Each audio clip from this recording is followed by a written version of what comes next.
I'm not going to say you should keep your apology, because I tell my kids you always should apologize for things, and they represent some things from the past, but it was insignificant to give it now. You should have gave it then.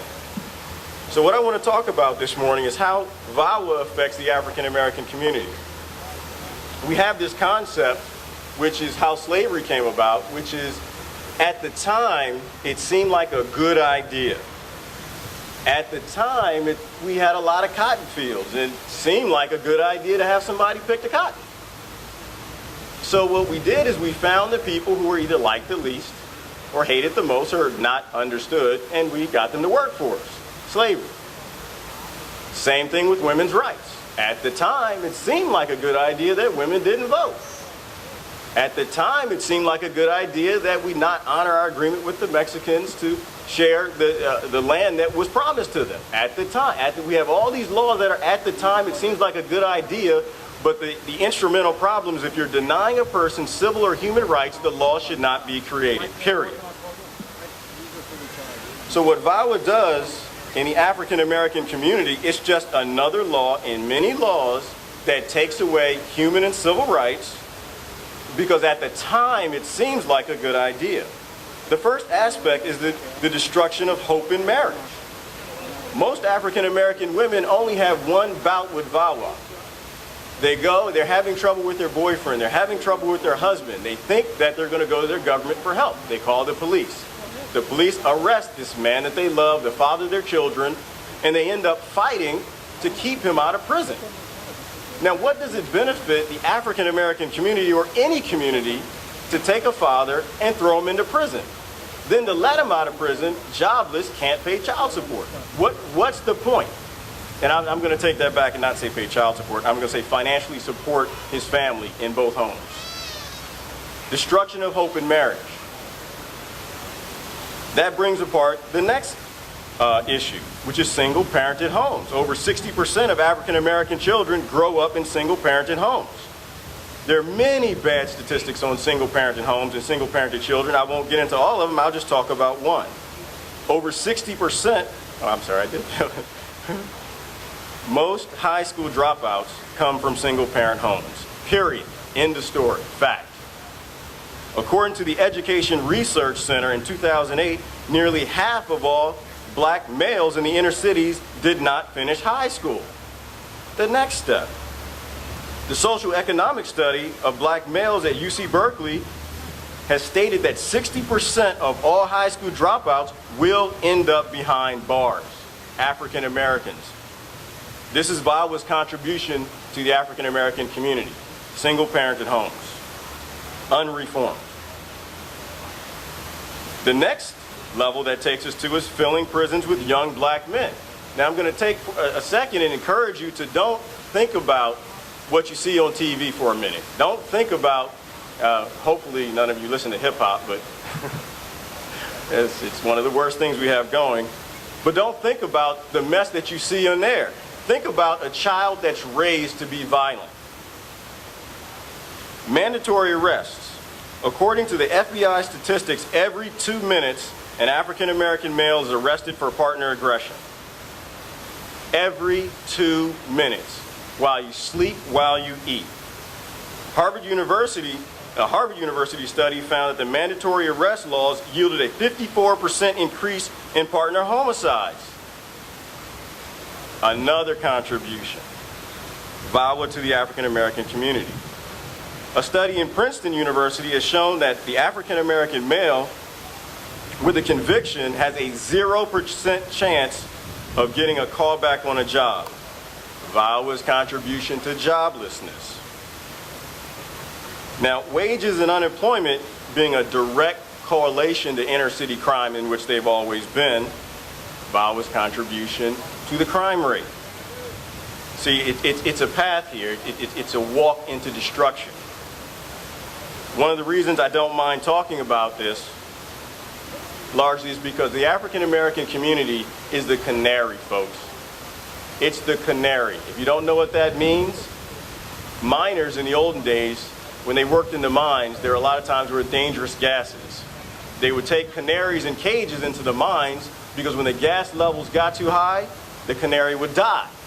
And so they would know to get the heck out the cave. They were the canaries in the cage. See, the African Americans went through family destruction and slavery, and they never really recovered. So what's happening to them in removing one parent from the family is what's going to happen to everybody else. So they're the canaries in the cage. So we have to pay attention to what's happening in this community, because it's what's going to happen to everybody else if we don't make some changes. Now, African American men being incarcerated, you know, I was watching this show on TV called Black in America, and T.D. Jakes on there, and I'm not going to say I follow T.D. Jakes much, but I will say he made a very wise statement. He said, with the mass incarceration of young black men at the levels that it is, what do you think is happening to these young black men in prison? These young fathers are going into prison at very young ages when they're at their sexual prowess. What happens in prison if you're there for 5 to 10 years and you're there at your sexual prowess? What is the hotbed for HIV in this nation? The prison system. When these men get out of prison, young men, where do they go? Home to their girlfriend, home to their wife. Consider the tough on crime VAWA approach to putting more African American young men in prison and the level of HIV in the African American community right now. Thus, African Americans right now, the HIV levels are highest among any people in the nation. Washington, D.C. alone, 5% of the populace is infected with HIV. One of my goals is doing all I can to keep young men out of prison and young women out of prison. That's another contribution, unfortunately, of unreformed VAWA. The next contribution is increasingly violent young African American women. Why? Because if they call the police, and the police always believe what they have to say, and being an African American man, and I'm divorced and I was married, and I understand that if I defend myself, I've committed abuse. If I hold your hands, I've committed abuse. If I look at you wrong, I've committed abuse. So I ran. The issue is that when you teach very young women that it's okay to be violent at young critical stages in their life, they'll struggle with that for the rest of their life. They'll carry that on into their relationships with other people. Can you imagine the destruction of a society when the majority of men are in prison and the majority of women are violent? We have to teach our children at a young age to be conciliatory, to be agreeable, to get along, not to fight, and not that one's words are going to be honored above the other. The last effect that I'm going to get into is the Child Protective Services part. See, just as in shared parenting, Child Protective Services have their link with VAWA. Why? Because if I say you hit me and you say I hit you, in most states you have to submit for an investigation from Child Protective Services. So now the both of you are arguing, and Child Protection steps in and takes the kids. VAWA needs reform.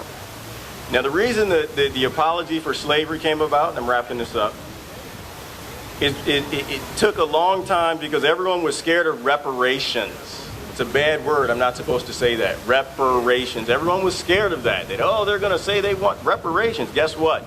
You can't repair death. You can't repair destruction of a family. The government has a concept that you can shake money on something and it fixes it, and it does not. There is only one reparation that you can do to fix VAWA from destroying African American communities, and that's to reform it so it's friendly to the family, it's friendly to mothers, it's friendly to fathers, and it's friendly to children. You can't repair families. You can only remove bad laws out of the way to allow them to heal themselves. Thank you.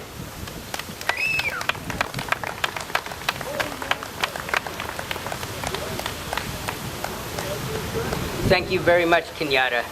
I have to say, I've been working with these issues for long enough that I thought I knew a lot about what goes on. And listening to Kenyatte, I learned just how much there is that I don't know. So thank you very much, Kenyatte.